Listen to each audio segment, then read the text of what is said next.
Každý maklér má svojich obľúbených klientov a potom tých ostatných. Niektorí chcú zľavu, iní byť zadarmo, všetci majú plán. Tieto dlaždičky sú ako moja svokra. Ťažko sa ich zbavíte. Ale držia už 30 rokov. To je moja svokra. A ja len chcel predať byt, nie rozpútať rodinnú drámu.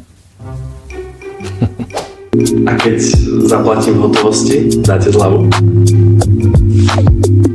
Z akej ceny? Z tej, čo mi navrhnete po zľave? Vyjednávač roka. Každý rok niekto nový. Haló, dobrý deň. Makléra netreba, ja si to predám sám. Ako dlho to predávate? 3 roky. No vidíte, predaj je v procese.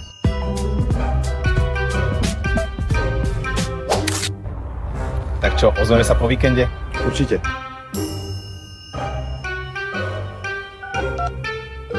Niektoré obliadky končia ako slovenské telenovely.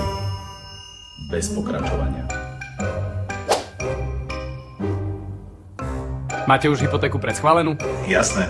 V banke mi slúbili, že keď vyhrám Eurojackpot, bude schválená hneď. Vždy optimista. Cítim to. Budem šťastný. To je špajza. Tak aspoň mám blízko k jedlu. Niektorí kupujú srdcom, iní žalúdkom. My nespiecháme už 8 mesiacov. Už 8 mesiacov, tí, čo sa v tom spoznali a tí, čo tvrdia, že nie sú takí. Ak si maklér, poznáš svojho klienta. Ak si klient, priznanie sa berie ako poľahčujúca okolnosť.